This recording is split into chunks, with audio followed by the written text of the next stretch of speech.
क्या आपने कभी इस बात पर गौर किया है कि चुनावी मुद्दे सिर्फ उन लोगों से जुड़े होते हैं जो वोटर होते हैं, जो राजनीतिक दलों को वोट देते हैं। सारी योजनाएं, सारे वादे, सारी कवायद इन्हीं को लुभाने के लिए होती है। लेकिन क्या इस देश की सारी आबादी वोटर है? जी नहीं। जो लोग 18 साल से कम उम्र के हैं वो वोटर नहीं हैं, और शायद इसीलिए चुनाव में ना तो उनकी बात होती है और ना ही उनसे जुड़े मुद्दों पर कोई चर्चा होती है। लेकिन मुद्दे तो उनके भी है ना जो वोटर नहीं है। तो देखिए, यूपी में एक खास रिपोर्ट, और जिस चीज का जिक्र किए हैं इससे जुड़ी हुई ये बात है। देखिए, लोकसभा चुनाव अपने चरम पर है। अलग अलग पार्टियों के अलग अलग नेता गली गली माइक उठाए अलग अलग वादे और अलग अलग इरादे लेकर वोटर्स को लुभाने की कोशिश कर रहे हैं। जो मुद्दा है वो तो है ही, बल्कि जो मुद्दा नहीं है उसको भी मुद्दा बनाया जा रहा है। चुनाव में कभी हिंदू मुद्दा बन रहा है तो कभी मुसलमान, कभी आधी आबादी मुद्दा है तो कभी गरीबी, कभी आरक्षण को तूल दिया जा रहा है तो कभी जातिगत जनगणना को। दरअसल ये सभी वोटर हैं तो मुद्दे में है, लेकिन उस वर्ग का क्या जो देश का नागरिक तो है लेकिन वोटर नहीं है। दरअसल देश के भविष्य कहे जाने वाले बच्चे जिनकी उम्र 18 साल से कम है वो वोटर नहीं है, इसलिए इन पर किसी भी राजनीतिक दल की नजर नहीं है। फिर चाहे ये हाल से बेहाल ही क्यों ना हो, इन्हें राजनीतिक दल तो पूछते भी नहीं। यूपी में 18 साल से कम बच्चों की संख्या 10 करोड़ 82 लाख के करीब है। इन 10 करोड़ 82 लाख बच्चों के लिए यूपी में 2,58,054 स्कूल है। इन स्कूलों में से 97% स्कूलों में आधुनिक शिक्षा के लिए कंप्यूटर नहीं है। यूपी के 78% स्कूलों में इंटरनेट की सुविधा नहीं है। यूपी के महज 3.42% स्कूलों में ही शुद्ध पेयजल की सुविधा है। यूपी के 18.58% स्कूलों में अभी तक बिजली नहीं पहुंची है। पूरे देश में विकलांग को दिव्यांग नाम दे तो दिया गया है, लेकिन यूपी के 52% से ज्यादा स्कूलों में अभी तक उनके लिए रैंप नहीं बना है। हैरत की बात है कि अब तक 2.5% से ज्यादा स्कूलों में गर्ल्स टॉयलेट नहीं है, जबकि तकरीबन 5% स्कूलों में आज भी बॉयज टॉयलेट नहीं है। ये आंकड़े सरकारी स्कूलों के हैं। दूसरी तरफ प्राइवेट स्कूलों को लेकर स्थिति और भी भयावह है। यहाँ व्यवस्थाएं हैं, लेकिन उसके बदले में फीस का बोझ परिजनों की कमर तोड़ देती है। छोटे छोटे बच्चों की पीठ पर बड़े बड़े बैग के बोझ कम होने का नाम ही नहीं लेते। बढ़ती फीस के दर्द से परिजन कराहते रहते हैं। इसके बावजूद ये ना तो कभी चुनावी मुद्दा बन पाता है, ना इस बार बन पाया है।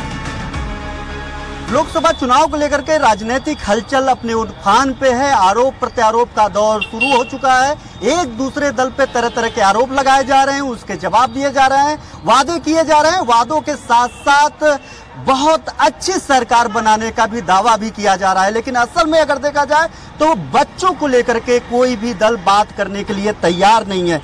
स्कूलों की कमोबेश ऐसी स्थिति है कि साल भर में अगर देखा जाए तो कोई ऐसा सीजन नहीं होता है, कोई ऐसी सत्र नहीं होता है जब बच्चों को लेकर के बात नहीं होती है, उनकी किताबों को लेकर के बात नहीं होती है, उनके पढ़ाई लिखाई फीस को लेकर के बात नहीं होती है। लेकिन असल में इस चुनाव में ये मुद्दे पूरी तरीके से गायब है। अगर उत्तर प्रदेश की बात करें तो उत्तर प्रदेश में 18 साल तक के बच्चों की संख्या 9.41 करोड़ से भी ज्यादा है। 2011 की अगर बात करें, 2011 में जो जनगणना के अनुसार, उसके बावजूद इन बच्चों के भविष्य और मुस्तकबिल के लिए कोई भी दल कभी किसी भी मंच से कोई ना वादा कर रहा है, ना इनके फ्यूचर के बारे में बात कर रहा है। बस राजनीतिक और सामाजिक की बात करें तो सामाजिकता की बात हो रही है, राजनीतिक बात हो रही है, व्यक्तिगत लड़ाइयां चल रही हैं। लेकिन इन बच्चों की मुस्तकबिल के लिए कोई भी दल अभी तक बात नहीं कर रहा है। इससे तो ये साफ है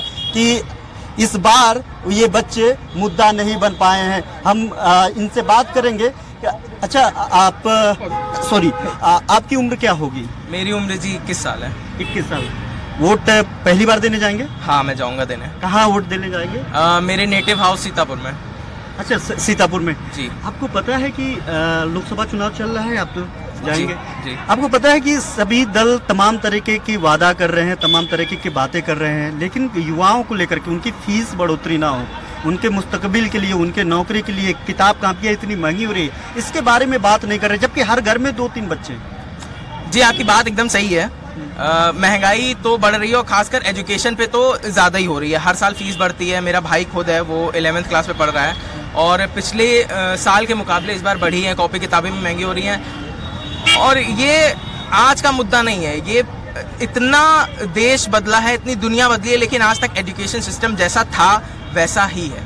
और कमोबेश देखिए कि इस बार एजुकेशन सिस्टम के बारे में बात करने के लिए कोई तैयार भी नहीं है, क्योंकि उनको पता ही नहीं है ना कि क्या बदलना है। जब तक वो प्लान करेंगे, वो करेंगे, उनको तो राजनीति खेलनी है ना, उनको तो सत्ता में आना है।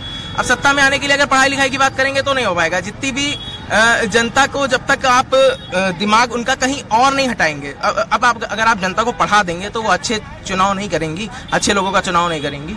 मतलब राजनीति में पढ़े लिखे लोग जाएंगे तभी स्टूडेंट के मुस्तकबिल के लिए बात करेंगे, उनके भविष्य के लिए बात करेंगे। फीस का जो प्रेशर हम लोगों के अभिभावकों को होता है वो प्रेशर कम हो, इसको लेकर के कोई भी दल बात नहीं कर रहा है। उनकी किताबें लगातार महंगी हो रही है, उनपे बोझ लाद दिया जा रहा है। छोटे छोटे बच्चे, वो वोटर नहीं है, कह सकते हैं कि वो वोटर नहीं है, 18 साल से कम है, लेकिन अगर बात किया जाए तो कोई भी दल इस पे बात करने के लिए तैयार नहीं है। क्या कहेंगे कि ये कहीं ना कहीं चूक है? बच्चों के भविष्य से किसी दल को मतलब नहीं है? हाँ, बच्चों के भविष्य से किसी भी पार्टी को कोई मतलब नहीं है, क्योंकि जितने हम लोग के जो देश में प्राइवेट स्कूल है वहाँ पे माँ बाप को फीस देते देते उनकी हालत खराब हो जाती है, और जो सरकारी स्कूल फ्री में है उनका वहाँ पे पढ़ाई नहीं होती है। तो इसी चक्कर में ज़्यादातर माँ बाप अपने बच्चों का प्राइवेट स्कूल में एडमिशन करवाते हैं। पूरी गाड़ी कमाई सिर्फ इस पे लगा देते हैं कि बच्चा अच्छे से पढ़ाई कर ले। हाँ, और पूरा मतलब कि पूरा अपना जितना भी पैसा होता है, बहुत सारी माँ तो अपना जेवर बेच के बच्चों को पढ़वाती हैं। तो ये तो सरकार को सबसे पहले अगर हम लोग को देश को बढ़ाना है तो शिक्षा को सस्ता और शिक्षा को बहुत अच्छा करना होगा। बिल्कुल, इनसे कितना इत्तेफाक रखते हैं आप? मैं ये बात से एग्री करता हूँ कि स्कूल में काफ़ी पैसा लगता है, और बात यह है कि फीस स्कूल वाले लेते हैं और पढ़ाते कोचिंग वाले हैं। फीस मोटी मोटी स्कूलों में जाती है, वहाँ पे खाली टाइम टेबल बनते हैं, क्लासेस होती हैं, लेकिन बच्चा असलियत में तो आजकल सब ट्यूशन पढ़ रहे हैं, ट्यूशन के सहारे ही क्लासेस पास कर रहे हैं। तो एक बड़ा कारोबार हो गया है, लेकिन इस कारोबार को रोकने के लिए इसको व्यवस्थित करना सरकार के हाथ में होता है। सरकार तो उस मुद्दे को रख ही नहीं रही है। मैं फिर से आऊँगा आपके पास। जी, जैसा आपने कहा कि सरकार उस मुद्दे को रख ही नहीं रही है, तो देखिए सबसे बड़ा मेन कारण अगर आज देखेंगे आप, जो बड़े बड़े कॉलेज हैं, स्कूल हैं, वो नेताओं के ही हैं। अगर वो इस मुद्दे को रखेंगे तो उनका कारोबार ठप हो जाएगा ना। ये बहुत बड़ी बात है। असल में देखा जाए, अगर स्क्रूटनी किया जाए कि जो स्कूल छोटे छोटे प्राइवेट है जहाँ पे पैसे काफी ज्यादा लगते हैं, वहाँ पे जो स्कूल कॉलेजेस है वो ऐसे गाहे बगाए इन्हीं नेताओं का है। जी, नेताओं के ही। आप देखिए जितने भी नामी बड़े कॉलेज हैं, क्योंकि नेताओं के बच्चे यूएस में पढ़ते हैं और ब्रिटेन में पढ़ते हैं और बाहर विदेशों में पढ़ते हैं। हम लोग क्या यहीं पे पढ़ेंगे, यहीं पे, क्योंकि उनका सिस्टम वहां से पढ़ के भी आते, वही सब करते हैं। यहाँ का कुछ मतलब ही नहीं उन लोगों का। इसलिए अगर नेताओं के बच्चे भी यहीं पढ़ें तो हो सकता है शिक्षा व्यवस्था अच्छी हो सकती है। तो पहले से अगर व्यवस्था की जाए तो आगे का युवा और ज्यादा मजबूत हो सकता है। देखिए, अगर जैसे भी भाई ने कहा, इनकी बात को आगे बढ़ाना चाहेंगे, अगर युवा मजबूत हो जाएगा, अगर समझदार हो जाएगा, शिक्षित हो जाएगा, तो जो आपने पहले कहा कि जो मुद्दे हैं जैसे जातिगत है और अन्य तरह के मुद्दे हैं जो बेकार मुद्दे हैं, तो उसमें वो फंसेगा ही नहीं, क्योंकि वो शिक्षित हो चुका है। एक शिक्षित व्यक्ति इन सब मुद्दों से काफी दूर रहेगा। वो केवल अपने विकास रेशनलिस्ट हो जाता है, तार्किक बातें करता है, भविष्य की बातें करता है, अच्छी पढ़ाई लिखाई की बातें करता है। बिल्कुल। लेकिन अगर उनका पढ़ाई पे ही इतना प्रेशर होगा और वो मुद्दा नहीं बनेगा तो ये राजनीतिक दल ठीक करेंगे ही नहीं। तो इसीलिए तो कहा गया कि नेता चाहेंगे नहीं कि भैया आप जो है एक सब नागरिक है जो उनसे सवाल करे। वो चाहेंगे कि जनता को फंसा के रखे सदैव से, और फंसा के चाहने के लिए वो चाहेंगे नहीं शिक्षित हो, इसलिए शिक्षित नहीं हो पा रहे हैं, ना वो आगे तार्किक बात कर पा रहे हैं। क्या हो रहा है, लास्ट में गुलाम पे गुलाम बनने, वही तरह से पुरानी शिक्षा पद्धति फंस रखे हैं। केवल जो गुलाम थे, इस समय भारतीय नेताओं और भ्रष्टाचारियों के गुलाम है। क्या बात है। और अंतिम बार हम आपसे सवाल करेंगे, बदलाव होना चाहिए कि नहीं होना चाहिए? ये जो ढर्रा चल रहा है, ये ढर्रे से इतर जो बेसिक नीड्स हैं जिससे देश आगे बढ़ सकता है, पढ़ाई लिखाई, उस पे लोगों को, सभी दलों को निस्वार्थ रूप से आगे आना चाहिए कि नहीं आना चाहिए? जी, अगर आपने मतलब कि भारत की शिक्षा को सुधार दिया तो यहाँ पे सब कुछ सुधर जाएगा। खाली यही चीज़ है जिस पर सबसे ज़्यादा ध्यान देने की ज़रूरत है। और और यह जो जातिवाद पे वोट होता है, ये सब इसको बंद कर देना चाहिए। बहुत शुक्रिया बात करने के लिए। आप लोगों ने बात किया, कुछ कहना चाह रहे हैं? जी कहना चाहेंगे। देखिए, दरअसल आज देखेंगे संसद में जो है, पार्लियामेंट में, वहाँ पर भी अगर आप देखेंगे जो सबसे ज़्यादा बुजुर्ग लोग हैं उन्हीं की प्रतिभागी ज़्यादा है, युवाओं की बहुत कम है। और युवा हैं वही हम लोग की भैया मनोभावनाओं को समझ पाएंगे तो ही कर पाएंगे। तो सबसे पहले हमारी समझ से ये होना चाहिए, जब युवा की भागीदारी सबसे ज्यादा होनी चाहिए। सबसे ज्यादा संसद में जाएंगे तो हमारी शिक्षा उच्चा हर तरह की बात को बढ़ाएंगे और वही से मतलब ठीक होगा। कि इतने परसेंट संसद में युवा होंगे, इतना आरक्षण होना चाहिए, क्योंकि जब युवा होंगे तो युवा शक्ति की बात करेंगे। बिल्कुल, बहुत शुक्रिया बात करने के लिए। ये छात्र थे और ये इनका साफ तौर पे कहना है कि जिस तरीके से आरक्षण के लिए मानक तय किए गए हैं, उसी तरीके से युवाओं को संसद भवन में जाने का भी आरक्षण तय होना चाहिए, ताकि अगर युवा पहुंचेगा संसद में तो वो ऐसा कानून तय करेगा जिससे युवाओं के मुस्तकबिल के लिए, उनके भविष्य के लिए बेहतर हो, वही सोच पाएगा। कैमरामैन मुस्तफा अहमद के साथ घनश्याम निशान चौरसिया, स्वराज एक्सप्रेस, लखनऊ। लोकसभा चुनाव 2024 के चलते लखनऊ शहर का सियासी पारा हाई है। बीजेपी ने लखनऊ में लगातार 2 बार से सांसद रक्षा मंत्री राजनाथ सिंह को उतार दिया है, जिनका मुकाबला सपा के रविदास मेहरोत्रा से होगा। लखनऊ लोकसभा सीट पर लोगों की राय है कि वो इस बार विकास और लोकल मुद्दों को लेकर वोट करेंगे। लखनऊ में मॉर्निंग वॉक पर निकले लोगों से संवाददाता पवन कुमार सिंह ने उनकी राय जानी। लखनऊ लोकसभा क्षेत्र में चुनावी सरगर्मियां तेज हो गई हैं। भाजपा से रक्षा मंत्री राजनाथ सिंह और सपा से रविदास मेहरोत्रा मैदान में हैं। मॉर्निंग वॉक पर आए हुए लोगों से करते हैं राय शुमारी। लखनऊ में चुनाव एक पक्षीय चुनाव होगा और बीजेपी की गवर्नमेंट बनेगी। लखनऊ में वन पक्ष मतलब जो है वो मतलब होगा। राजनाथ सिंह जी जो है बीजेपी ही की गवर्नमेंट बनेगी। राजनाथ सिंह जी जो है भारी बहुमतों से विजयी बनेंगे। सुरक्षित है, काफी इम्प्रूवमेंट हुआ है, बहुत अच्छा लग रहा है, डेवलपमेंट काफी अच्छा कर रहे हैं। महंगी हुई है, बहुत सारी चीजें किचन की महंगी हुई है, इस पे क्या सरकार से कुछ उम्मीद रखती हैं? सरकार हो रहा है, कम हो रहा है, 1100 से नीचे आ गया है, 850। उम्मीद है, क्यों नहीं उम्मीद है, कम हो जाएगा आराम से, धीमे धीमे। इस बार देखो, इसमें कोई दो राय नहीं है कि पूरे यूपी और इंडिया में डेवलपमेंट बहुत अच्छा हो गए। तो हम इस बात से खुश है कि सारे सड़कें बन गए, इंटरनेट आ गए, ये वो बड़ी सहूलियत हो गई। बाकी हम किसी जाति धर्म पे कोई विचार विमर्श नहीं करती। क्या लखनऊ के लोकसभा चुनाव में प्रॉपर अगर सिर्फ लखनऊ की बात कर रहे हैं तो ऐसे तो सारा अच्छा है। ये थोड़ा सा यहाँ पे ट्रैफिक और ये जो सुबह स्कूल वाले जाम लगा देते हैं, थोड़ा सा इनको कंट्रोल करना है। ट्रैफिक अभी जो इस समय सांसद हैं राजनाथ सिंह, उन्होंने कई फ्लाईओवर बनवाए हैं। हाँ, इस बार भी क्या अभी वो जाम की ही मुद्दे रहेंगे या और भी? थोड़ा सा ट्रैफिक जाम जैसे राजनाथ साहब बढ़िया काम किए हैं। और ये जो 2 बंधे वाली रोड और वो रोड बनाया वो अच्छा है। और पार्कों में जो इन्होंने वो लगवाया है, क्या बोलते हैं, ओपन जिम, वो बहुत अच्छा है। लखनऊ की जनता अगर हम लोग के नजर से देखा जाए तो सबसे पहले चाहती है कि जाम की समस्या जो लखनऊ में दिन प्रतिदिन बढ़ती आ रही है। जैसे कि हम लोग पहले देखते थे कि हम लोग सड़क पे आराम से निकल जाते थे, तो इस समय ऐसा लगता है कि कहीं एक्सीडेंट ना हो जाए अगर हम लोग ठीक से पहुंच पाए ना पहुंच पाए। इसके लिए सबसे बड़ा जो मुद्दा मुझको लगता है वो जाम की समस्या है कि ट्रैफिक की व्यवस्था सही की जाए। यहाँ पर फ्लाईओवर कुछ बन रहे हैं और फ्लाईओवर बने, जैसे क्रॉसिंग्स हैं उसके ऊपर क्या कहते हैं थोड़ी सी व्यवस्था की जाए। और साथ साथ में लोगों को प्रशिक्षित भी किया जाए कि किस प्रकार से हम एक अच्छे नागरिक बने और कैसे बच सके। देखिए, लखनऊ की जनता ये चाहती है उसकी सुविधाओं में इजाफा हो। जैसे सरकार ने काफी पुल वुल बनाए हैं, लेकिन एक जाम की समस्या बहुत बड़ी है। इसके साथ ही लखनऊ के नागरिकों को प्रशिक्षित करने की जरूरत है, जिसके कारण बड़ी दुर्घटनाएं होती हैं और ट्रैफिक नियमों का पालन नहीं होता है। और इसके साथ ही ये भी हम लोगों को चाहिए कि भाई मेडिकल की समस्या बहुत बड़ी है। ये मेडिकल की समस्या लोगों को मिलनी चाहिए। हम लोगों के पास, चूंकि हम लोग पत्रकार हैं और तमाम इस तरीके की, मतलब अभी कल की खबरें हैं, मेडिकल कॉलेज में सुई और सिरिंज नहीं है, तो सरकार को इस चीज को ध्यान देना चाहिए। इसके साथ ही टूरिज्म पर भी बढ़ावा देना चाहिए। और खिलाड़ियों के लिए कोई ट्रैक नहीं है इस तरीके का सेफ और सुरक्षित।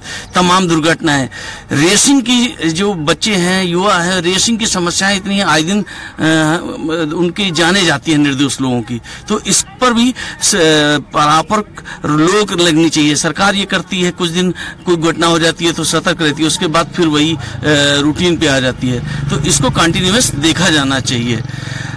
इस बार यूपी लखनऊ से राजनाथ जी हैं, तीसरी बार हमारे लखनऊ के सांसद भारी बहुमत से बनेंगे। इसका कारण क्योंकि उनकी लोकप्रियता है, वो लोगों से कनेक्ट रहते हैं, मिलते भी रहते हैं। तो हमें लगता है इस बार उनके सामने कोई बड़ा कोई वो ऐसा नहीं है और वो ठीक ठाक वोटों से जीतने वाले हैं। भाई हम लोग यही चाहते हैं कि हम लोग पूरे सपोर्ट में है, लेकिन हम लोग चाहते हैं कि हम लोग का भी फेवर हो। स्कूल की फीसें बहुत बढ़ गई हैं, 25% तक इस बार स्कूलों ने फीसें बढ़ा दी हैं। हम लोग चाहते हैं कि जरा ध्यान दिया जाए इस बात। सवेरे जो हम लोग जैसे मॉर्निंग वॉक के लिए निकलते हैं तो हम लोग को कोई फैसिलिटीज नहीं मिलती। हर जगह तो ट्रैक उखड़े हुए हैं, ना रनिंग के लिए कहीं पे कोई जगह है, बस रोड पे ही दौड़ना पड़ता है जो कि सेफ नहीं है। जहाँ पे भी जाओ सारे ट्रैक उखाड़ रखे हैं, कहीं पे कोई फैसिलिटी नहीं है। तो इन सब चीजों को जरूर देखना चाहिए। इस बार का जो लोकसभा चुनाव हो रहा है जी, इसमें क्या मुद्दा चाहते हैं आप और क्या उम्मीद करते हैं अपने नेता से? जनरल पब्लिक के लिए थोड़ा सा कुछ ना कुछ करना चाहिए। बाकी तो जो चल रहा है वो चल ही रहा है, लेकिन हाँ जो सुबेरे हम लोग अपने हेल्थ के लिए दौड़ भाग कर रहे हैं उस पर विशेष ध्यान देना चाहिए कि हाँ अपनी हेल्थ के लिए हम लोग को कुछ ना कुछ हम लोग की फैसिलिटीज जो है रोड पे प्रोवाइड होनी चाहिए। बहुत सारे स्ट्रीट डॉग्स हैं जिनको हटाना चाहिए, तो ये काम तो होना चाहिए। लीक जैसी समस्या है, इस पे स्ट्रिक्ट से स्ट्रिक्ट एक्शन लेना चाहिए क्योंकि ये युवाओं के लिए बहुत ही हानिकारक है और इन फ्यूचर हमारे युवा जो सालों साल तैयारी कर रहे हैं, पेपर लीक जैसी समस्या होने के बाद वो बहुत ही हताश हो रहे हैं। तो मैं चाहता हूँ कि इस पे हमारी सरकार ध्यान दे। महिलाओं के लिए महंगाई बहुत बढ़ गई है, किचन में सिलेंडर बहुत महंगे हो रहे हैं, सब्जी अनाज सब कुछ महंगा हो गया है। तो ये इतनी महंगाई के लिए सरकार को थोड़ा ध्यान देना चाहिए और हमारे बच्चों के लिए मेन ध्यान देना चाहिए। जो बच्चे बड़े हो रहे हैं उनको पेपर लीक जैसी समस्या है, फीस बहुत बढ़ रही है, इन सब चीजों पे बहुत ध्यान देना चाहिए सरकार को। लखनऊ की जनता तो एक तरफा ही वोट करती आ रही है लंबे समय से, और रही बात मुद्दों से तो यहाँ पे कोई दिमाग लगाता नहीं है अब कि जिसकी सरकार उसके साथ आप खड़े हो जाइए। जाम है इस पूरे शहर में, न कोई प्लानिंग है, न टाउनशिप की कोई प्लानिंग है, कुछ सब एडहॉक टाइप से चलता चला जा रहा है। लेकिन उन सबसे अतर राजनाथ जी और के पक्ष में अभी तक तो माहौल है।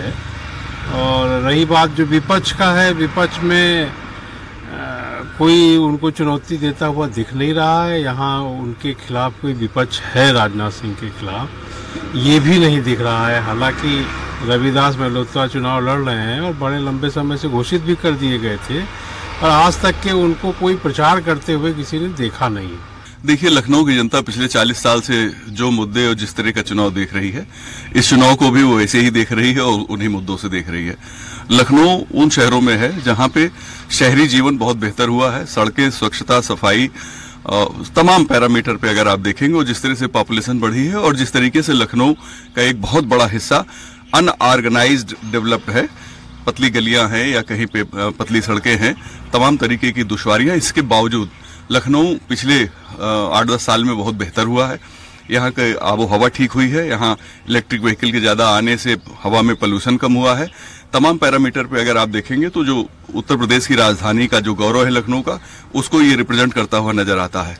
रह गई बात पॉलिटिकल, तो ये सीट पूरे तौर पे भारतीय जनता पार्टी को सपोर्ट कर रही है पिछले 40 सालों से, और इस बार भी बीजेपी के साथ ही जाने की उम्मीद है। तो राजनाथ जी यहाँ कैंडिडेट है और मुझे लगता है कि उनकी सीट को लेकर अच्छा कोई दिक्कत नहीं है, लेकिन दिक्कत अपोजिशन के साथ है। उनके पास जो कैंडिडेट है वो सिटिंग एमएलए हैं और उनके क्षेत्र के ही लोग कह रहे हैं एमएलए साहब हैं तो लोकसभा लड़ रहे हैं, तो इधर के रहेंगे या उधर के। दूसरी बात ये भी है कि एक वजनदार प्रत्याशी भाजपा के प्रत्याशी के मुकाबले नहीं है। चुनाव को लेकर के लोगों की राय अलग अलग है। अब देखना है 20 मई को होने वाले मतदान में लखनऊ के लोग किसके सर पर ताज पहनाते हैं। वीडियो जर्नलिस्ट मुस्तफा के साथ पवन सिंह, स्वराज एक्सप्रेस, लखनऊ।